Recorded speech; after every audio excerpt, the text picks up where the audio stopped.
Halo, selamat datang di channel Ruang Taktik. Di video kali ini, kita akan analisis laga UCL antara Juventus versus Manchester City.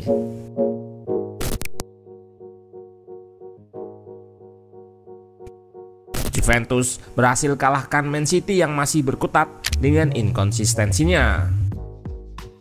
Bermain di hadapan publik Allianz Stadium, si Nyonya Tua pecundangi The Citizens dengan skor 2-0. Dari statistik, City lebih banyak pegang momentum dan penguasaan bola hingga 69%. Namun permainan Juve yang lebih pasif dan defense yang kompak membuat mereka nggak bisa banyak ciptakan peluang. Secara jumlah, memang peluang anak asuh Pep Guardiola tersebut cukup banyak, 12 tembakan. Namun nilai XG-nya kecil, hanya 0,97. Sama halnya dengan Man City, XG Juventus juga kecil, 0,93 dari 10 tembakan. Perbedaannya, Juventus bisa lebih efektif untuk mengkonversikan 2 big chance jadi 2 gol. Juventus berhasil menyarangkan bola ke gawang Ederson pada babak kedua. Gol-golnya lahir dari situasi transisi setelah City kehilangan bola di area pertahanan lawan.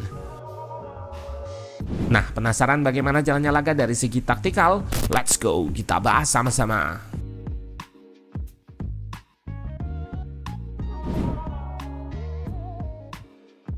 Juventus di bawah asuhan Thiago Motta turun dengan pakem 4 back, formasi 4-2-3-1. Di belakang, Gatti bersama Kalulu berada di pos center back, diapit fullback senior Danilo di kanan dan fullback muda Savona di kiri. Di tengah, Locatelli dan Kevin Thuram jadi double pivot. Di depan, Vlahovic ditopang Yildiz, Koopmeiners, dan Conceição. Sementara itu, Man City di atas kertas turun dengan pakem 3 back, formasi 3-2-4-1. Di belakang ada Walker, Diaz, dan Gvardiol. Di tengah, Gundogan dan Rico Lewis sebagai double pivot. Haaland ditopang 4 pemain, De Bruyne serta Grealish di pos nomor 10, lalu Doku dan Bernardo Silva di pos winger. Ketika build up di area rendah, Man City melibatkan Ederson di tengah antara Ruben Dias dan Gvardiol yang stretch atau melebar. Di lini kedua ada double pivot Gundogan dan Rico Lewis. Build up City ini menghadapi block press Juventus yang menggunakan 2 pressure di depan, dan di tengah ada Locatelli serta Koopmeiners yang melakukan man-to-man marking kepada Gundo dan Lewis. Ini dilakukan untuk mematikan opsi progresi City di tengah. Dengan ditutupnya opsi progresi di tengah, Man City dipaksa untuk alirkan bola ke area kelebaran di koridor sayap ataupun langsung ke depan. Cara ini relatif bisa diantisipasi oleh back-back Juventus yang cukup baik dalam melakukan closing down, sehingga pemain City nggak leluasa untuk menerima umpan progresi.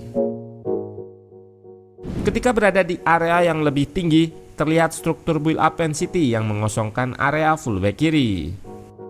Center back kanan yaitu Walker melebar ke sisi kanan, namun Gvardiol yang jadi center back kiri lebih narrow atau merapat di tengah sehingga sisi kiri dibiarkan kosong karena Doku juga stay di depan.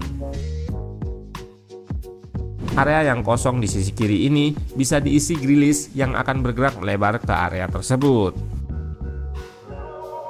Ketika Grealish melebar, Juventus merespon dengan fullback kanan yaitu Savona yang step up untuk menekannya. Savona yang naik tentu meninggalkan Doku di areanya. Back Juventus yang lain di belakang bisa menyesuaikan dengan bergeser sehingga terlihat di sini ada Gatti yang menggantikan peran Savona guna menjaga Doku. Sementara itu, Juventus saat bangun serangan membentuk struktur dengan kelebaran maksimal. Terlihat anak asuh Thiago Motta ini selalu menempatkan 3 pemain di lini pertama. Saat build up di area rendah, ada kiper yang berdiri di antara 2 center back dan 2 fullback yang melebar maksimal di koridor sayap. Dan saat build up di area yang lebih tinggi, salah satu pivot Juventus yaitu Locatelli akan turun di antara 2 center back, memainkan skema Salida La Volpiana. Dalam fase memprogresikan bola ke depan, Juventus memaksimalkan kelebaran dari 2 fullbacknya dan lebih vertikal dibanding Man City. Momen ini memperlihatkan bagaimana mereka melakukan progresi. Kiper lepaskan umpan ke fullback di area kelebaran dan bola langsung diprogresikan ke depan. Lalu para pemain Juventus menerapkan skema up back through dan third man run yang dilakukan oleh Koopmeiners. Di momen yang lain, terlihat Juventus yang ubah arah build up ke area kelebaran di sisi kiri yang lebih kosong. Danilo pun langsung lepaskan umpan vertikal ke depan kepada Vlahovic yang melakukan lari melingkar untuk menghindari offside. Di laga ini, Juventus memang lebih sering berada dalam fase tanpa bola dan mereka lebih bertahan dengan pasif. Hal ini terkonfirmasi dari PPDA-nya yang cukup tinggi, mencapai 23,4. Saat bertahan, Juventus banyak menerapkan struktur 4-1-4-1.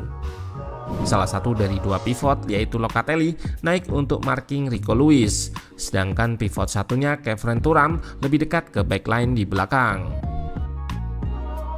Thuram yang lebih dekat ke backline ini bisa mainkan dua peran defensif. Peran utamanya adalah untuk melakukan man marking kepada Kevin De Bruyne.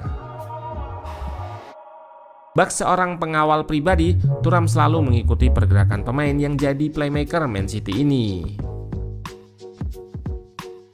Selain itu, Thuram yang dekat dengan backline juga bisa jadi pemain yang melakukan cover area guna menutup ruang di antara center back dan fullback yang melebar. Man City sendiri cukup kesulitan untuk menembus pertahanan Juventus. Upaya yang dilakukan mereka adalah dengan Kevin De Bruyne yang beberapa kali roaming ke sisi kiri untuk lepas dari penjagaan Thuram. Di dua momen ini, terlihat Kevin De Bruyne yang pindah ke kiri bisa melakukan link up dengan Doku. Di babak pertama, kedua tim minim peluang. Baik Man City maupun Juventus sama-sama hanya lepaskan 3 tembakan. Satu big chance di paruh pertama tercipta ketika De Bruyne lolos dari penjagaan Thuram dan berhasil kreasikan peluang dengan melepaskan kipas ke Haaland. Sulit tembus pertahanan Juventus, di babak kedua Man City beberapa kali lakukan upaya dengan lepaskan tembakan dari luar kotak penalti. Salah satu yang paling berbahaya adalah placing Gundogan ke pojok kiri atas gawang Juventus, namun masih bisa ditepis di Gregorio. Dengan defense yang cukup solid, Juventus sering mematahkan serangan Man City sebelum masuk ke kotak penalti. Anasu Pep Guardiola sendiri akhir-akhir ini memang cukup mudah kehilangan possession sebelum serangan bisa masuk ke area pertahanan lawan yang berbahaya.